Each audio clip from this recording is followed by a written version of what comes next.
210 ஆண்கள் நாளொன்றுக்கு 12 மணி நேரம் வேலை செய்து ஒரு வேலையை 18 நாட்களில் முடிப்பர்.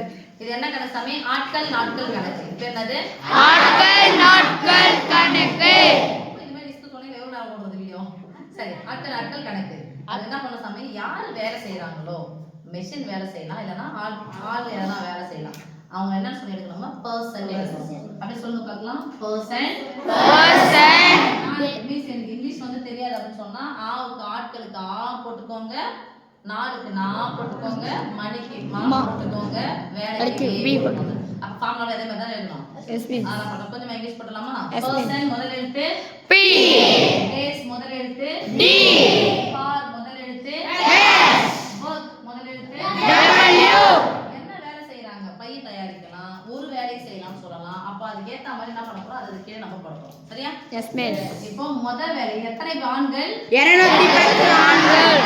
நாள் ஒன்றுக்கு எத்தனை மணி நேரம்? 12 மணி நேரம். 12 மணி நேரம். டி ல போணுமா ஹெச் ல போணுமா? ஹெச். 12. எத்தனை நாள் வேலை செய்றாங்க? 12 நாள். 18 நாட்கள். ஒரு வேலையை சொல்றாங்க. அப்ப வேலை எத்தனை தான்? 1. படிசாமி. அதே வேலையை நாளொன்றுக்கு 14 மணி நேரம் வேலை செய்து 20 நாட்களில் முடிக்க எத்தனை ஆண்கள் தேவை?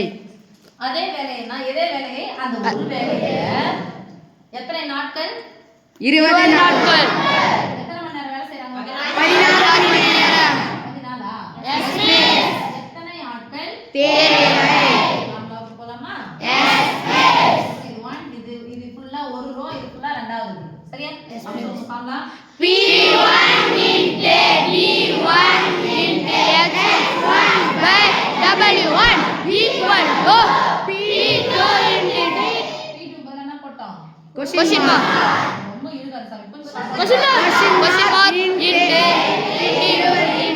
P2. அப்ளை பண்ணிட்டேன் நான். ஞாபகமே சொல்லுங்க. அப்ப P2 into D2 into X2 by W2. Confusion ஆயிடும்.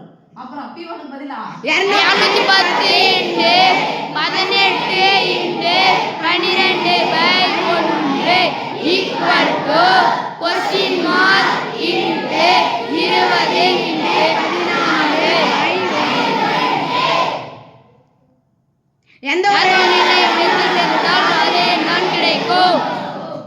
எந்த ஒரு எண்ணையும் ஒன்றால் பெருக்கினால் அதே நான் கிடைக்கும். இது ஃபுல்லா ஒரு நம்பர் தான். இந்த ஒரு நம்பரை இந்த ஒண்ணால வகுத்தா அதே நம்பர். இது ஃபுல்லா பெருக்கல் இருக்கு. அந்த நம்பரை ஒண்ணால வகுத்தா அதே நம்பர். இப்போ எனக்கு தேவையான கொஸ்டின் மார்க். அப்ப தேவையில்லாத பெருக்கல் 20 பெருக்கல் 14 சமக்குறிக்கு இந்த பக்கமா வந்தா வகுத்தல் வரும். வகுத்தலாம் மாறிடும். அதனால நேரா என்ன பண்ணிடலாம்? கேன்சல் பண்ணிடலாம். ஒரு நம்பர் இங்க ஒரு நம்பர் இருந்து ஈக்குவல் டு இருந்துச்சுன்னா பகுதியும் பகுதியும் கேன்சல், நேரா தொகுதியும் தொகுதியும் கேன்சல். இந்த ஒரு 0 க்கு ஒரு 0 கேன்சல். ஓ 2 2 6 12. இப்ப சொல்லலாமா? ஓ 7 2 14 3 21 1 2 6 சாமி 3 3 9 18 equal to question mark. 9 72க்கு 2 மீதி 7. ஓர் 9 9 7 சேர்த்தா 16. 162 கேள்வி என்ன ஆன்சர் எழுதப்போம்? 162 ஆ